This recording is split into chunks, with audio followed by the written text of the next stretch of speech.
নমস্কার বন্ধুগণ, আমি আবার আয়া পড়ছি নতুন একটা ভিডিও লইয়া অনেক দিন পরে। তো সকাল সকাল আমার হাতে যে এই যে রক্তের মতো জিনিসটা দেখতাছো, অনেকে হয়তো ভাবতাছে আমি রক্ত খাইতাছি। না না, এটা হচ্ছে লাল চা, গরিবের চা। তারপরে চা খাইয়া দাইয়া আমি চলে আসলাম একটু অ্যালোভেরা পাতা তোলার জন্য।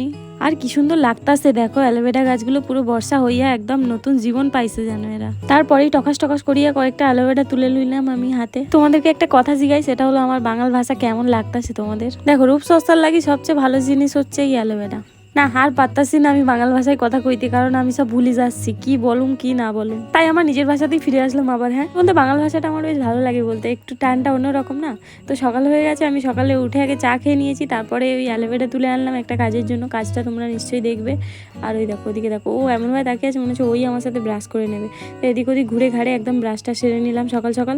আর তারপর নিয়ে বসে পড়েছি আমি একটা হেয়ার ট্রিটমেন্টের জন্য, এগুলো ব্যবহার করবো। তো এটা সাধারণত যাদের অনেক বেশি চুল তাদের জন্য নয়, যারা আমার মতো অবস্থা পুরো চুল একদম পড়ে পড়ে অবস্থা খারাপ হয়ে যাচ্ছে, শুধুমাত্র তাদের জন্য ঘরোয়া টিপস বলতে পারো, খুব ভালো, ব্যবহার করে দেখতে পারো একবার। তো আমি যে পেস্টটা বানাবো সেটার জন্য রাতের বেলা হেনা ভিজিয়ে রেখেছিলাম, সকালে তার মধ্যে একটা ডিম দিয়ে দিয়েছি। আর এই যে চা ফুটিয়ে রেখেছিলাম রাতে, এই চায়ের জলটা অল্প একটু দেবো, বেশি জল জলে যাতে না হয়। আর তার উপরে আজকে রোদ নেই, মানে আমি যেদিনে হেনা করতে যাই সেদিনে যাই না কেন একদম রোদই ওঠে না, সূর্য যেন লুকিয়ে পড়ে। আর এদিকে টক দই আছে, আর এদিকে অ্যালোভেরা জেল আছে। আরও অনেক কিছু দিতে পারো, শ্যুট করে যদি তোমার, মধু দিতে পারো তুমি, কিংবা তোমার মাথার যদি কোনো খুশকির প্রবলেম থাকে তাহলে লেবু দিতে পারো। বাট আমার ওরকম কোনো সমস্যা নেই, তাই জন্য আমি শুধু এগুলোই দিই। আর এই যে এত টাকা খরচ করে সব হেনা টেনা সব জোগাড় করে যখন দেখি রোদ ওঠে না, তখন না খুব রাগ হয়, মনে হয় পুরো ওয়েস্ট হয়ে গেল, মানে শুকাবে না তো, তার আগেই ধুয়ে দিতে হবে। সে যাই হোক, আমি ভূতনি সাজার জন্য বসে পড়েছি একদম। যদি কেউ লাগিয়ে দিত তাহলে খুব ভালো হতো, কিন্তু আমার বাড়ি কেউ নেই, তো আমি নিজে নিজেই লাগিয়ে নেবো মাথার মধ্যে। আর এই যে সুস্থ শরীর ব্যস্ত করার একটাই চিন্তাভাবনা আমি আজকেই নিয়েছিলাম, সেটা হচ্ছে এই মেঘলার মধ্যে হেনা করেছি। তার ভিতরে মানে হেনা করার পরে আমার পুরো সর্দি টর্দি হয়ে যাচ্ছে, তাই হয়ে যায়, কারণ আমার ঠান্ডার ধাত আছে একটু।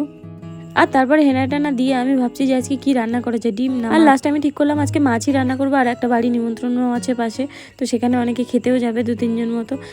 তো একজন কি দুজন খাবে, আর আমার পশু পাখিগুলোও আজকে খেয়ে নেবে এইসব দিয়ে। তো একটু ভালো করে রান্না করবো, বেশ কষা কষা করে ইচ্ছে আছে। আর এই যে সকালবেলা হেলদি ব্রেকফাস্টের জন্য অনেক রকম সবজি ডিম নিয়ে নিলাম আমি। আর এটা যদি দেখতে চাও তাহলে তোমরা অবশ্যই বলো, তাহলে এটাও শেয়ার করবো আমি তোমাদের সাথে। আর রোজ সকালে ওটস খেয়ে খেয়ে আমার এমন মুখের অবস্থা হয়ে গেছে, আমি ওই জন্য ওই সাধারণ ওটসটাকে একটু অসাধারণ করে বানানোর জন্য কত রকম চিন্তাভাবনা করতে থাকি। আর সেটার থেকেই এটা আবিষ্কার করে ফেলেছি একা একা।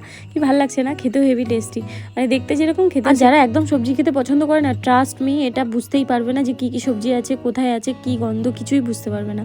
তো এই যে আমার ব্রেকফাস্ট রেডি হয়ে গেছে, সাথে একটা কলা নিয়ে নিয়েছি, বাড়ির গাছে পেকেছিল। তো খাওয়া দাওয়ার পরে আমার নিজের ভূত মার্কা মুখটা একটু দেখতে ইচ্ছা করছিল, যে কেমন ভূতনির মতো দেখতে হয়েছে মাথায় ওটা লাগানোর পর। আর তারপরে তোমাদের সাথে একটা কথা শেয়ার করবো, ওই যে অত কিছু বের করলাম, মানে বিশাল কিছু রান্নাবান্না করবো, তারপর গিয়ে দেখি আমার গ্যাস শেষ হয়ে গেছে বাড়ির। তো রান্না করতে পারিনি, খেতে এসেছি অনুষ্ঠান বাড়িতে, খাওয়া দাওয়া কোনো রকম নাকে মুখে গুঁজে তারপর আমরা এখন যাচ্ছি দোকানে, আজকে হাট। আর ওই যে ফুলটা দেখলে, ওটা না যাদের বাড়ি খেতে গেছিলাম তাদের কাছ থেকেই নিয়ে এসেছি। আর এইদিকে দেখো, আমাদের গ্রামের দিকে এখন চাষবাস শুরু হয়ে গেছে, কদিন আগেই তোলা দেখেছিলে তোমরা, এখন বেশ রোয়াও শুরু হয়ে গেছে অল্প আড্ডা। আর তারপরে আমরা দোকানে যাওয়ার পরে আজকে যেহেতু হাট আছে, যে যার কাজে ব্যস্ত হয়ে গেছি। আর পরের দিনে যেহেতু রাখি আছে, তো তার জন্য আরো ব্যস্ত সবাই, যে আলাদা রাখির একটা দোকান আমাদের দোকানের সামনেই বসে, ওটা মা দেয়। আর এই যে সামনে দুর্গাপূজা আসছে, কি যে হালাত হবে সে আমি নিজেও জানি না। আর আমি খুব বিশ্বাস করি, কষ্ট করলে তুমি কেষ্ট পাবেই, কেষ্ট পাও আর না পাও তুমি মোটামুটি টাকা তো পাবেই। ব্যবসা করলে, কষ্ট করলে অবশ্যই টাকা হাতে আসবে, আর তার এতে না মনেই হবে না যে কষ্ট হচ্ছে। আর এখন যেহেতু আমি সবসময় দোকানে আসি না, তো শুধু হাটবারে আসি, আসলে মনে হয় যে সবকিছু অগোছালো, সবটা গোছাতে হবে, আমার মনের মতো করে গোছাতে হবে, তাই জন্য আরো মোটামুটি সব ঘেটে ফেলি আমি। দেখেছো, কথায় কথায় আমি মেন কথাটা বলতেই ভুলে গেছি। তুমি যদি আমার নতুন বন্ধু হয়ে থাকো তাহলে প্লিজ চ্যানেলটাকে সাবস্ক্রাইব করে দিও, আর পাশে থাকা বেল আইকনটা বাজাতে একদম ভুলো না যেন, যাতে আমার ভিডিও আসলে সব থেকে আগে তুমি দেখতে পাও। তুমি যদি আমার ভিডিও ফেসবুকে দেখে থাকো তাহলে প্লিজ চ্যানেলটাকে ফলো করে দিও, আর একটা লাইক কমেন্ট শেয়ারও করতে পারো যদি তোমার ভালো লাগে আমার ভিডিও। মা আমি গল্প করতে করতে প্রায় কাজ সব শেষ করে ফেলেছি আমরা। মা মায়ের কাজ করছে, আমি এদেরকে গোছানোর কাজ প্রায় শেষ। আর এদিকে খেয়াল করলে বুঝতে পারবে আমি গুছাচ্ছি কম, গল্প বেশি করছি।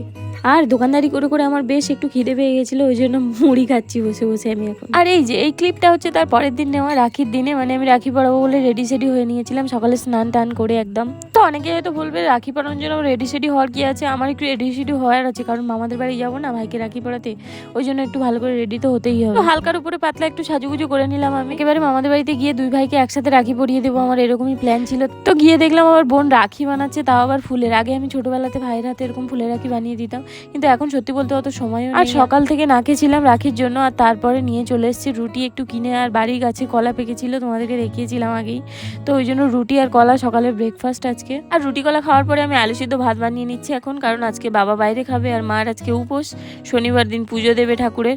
আর ভাই আর আমি ওই জন্য সিদ্ধ ভাত করে নিচ্ছি দুজনের জন্য। সত্যি কথা বলবো, অনেক হয়তো হাসবে, আমার কিন্তু আলু সিদ্ধ ভাত খেতে খুব ভালো লাগে। কার কার ভালো লাগে বলো তো আমার মতো। আর এদিকে আমার পাপির অবস্থা দেখো, খাওয়ার জলের জায়গাটা মুখে নিয়ে ঘুরে বেড়াচ্ছে, কারণ আজকে ওর খাওয়া হয়নি, নিরামিষ না ওই জন্য।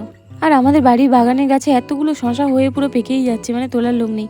তো আমি ওইগুলো তুলে তুলে নিয়ে একটা শশা নিয়ে একদম ছাদে চলে এসেছি সোজা। প্রত্যেকটা মানুষের যেমন একটা কমফোর্ট জোন আছে না, আমার সেরকম কমফোর্ট জোনটা হচ্ছে ছাদ। মানে আমার সমস্ত মন খারাপ হলে ছাদে যেতে হবে, আমার খুশি থাকলে আমি ছাদে যেতে হবে, একা থাকলে ছাদে যেতে হবে। মানে আমার সমস্ত কিছুতে সারাদিনে একবার যদি ছাদে আমি না উঠি, যেন আমার ইনকমপ্লিট থেকে যায় সারাটা দিন। আর পুরো আপন মনে একা একাই সব করছিলাম, ছাদের উপরে উঠে পাগলামো করছি বলতে পারো তোমরা। আর বাড়িতে কেউ থাকে না, তো আমি যা ইচ্ছে তাই করে বেড়াই এখানে। আর বিকেলবেলাতে ছাদের উপর আলাদাই একটা পরিবেশ সৃষ্টি হয়ে যায়, চারিদিকে একটু হালকা হালকা মেঘ করে থাকে, তার উপরে চারিদিকে গাছপালার ভিতরে পাখি ডাকছে, ও হো কি লাগে তোমাদেরকে কি বলবো আমি। আমার প্রাণ ভরে নিঃশ্বাস নেওয়ার মতো জায়গা হলো এই ছাদটা। তারপরে এই যে সন্ধ্যাবেলা একটুখানি বানিয়ে নিয়েছি টিফিন, এর মধ্যে একটু ওটস দিয়ে হালকা করে 2টো ডিম দিয়ে সুন্দর করে বানিয়েছি, টেস্টি। আর ওদিকে দেখো বাবা একটু কোল্ড ড্রিঙ্কস চাইলো, তাই জন্য বাবাকে একটু কোল্ড ড্রিঙ্কস দিয়ে দিলাম। আর মিনি তো ডেকেই যাচ্ছে, কারণ আজকে নিরামিষ, ওর পেট ভরেনি খাওয়া দাওয়ায়, শুধু ভাত খেতে চায় না, তাই জন্য বাবাকে একটু কোল্ড ড্রিঙ্কস দিয়ে তারপর আমি চলে আসলাম পড়াশোনা করতে একটু। আর আজকে ভিডিওটা এই পর্যন্ত। আমার ভিডিও তোমাদের কেমন লাগে অবশ্যই জানাবে কিন্তু কমেন্ট করে, আর যদি ভালো লাগে অবশ্যই একটা লাইকও করে দিও। দেখা হবে খুব তাড়াতাড়ি নতুন একটা ভিডিওতে, ততক্ষণ সবাই অনেক অনেক ভালো থেকো, টাটা। হ্যাঁ, একটা কথা বলতে তো ভুলেই গেছি, চ্যানেলটাকে সাবস্ক্রাইব করে দিও কিন্তু।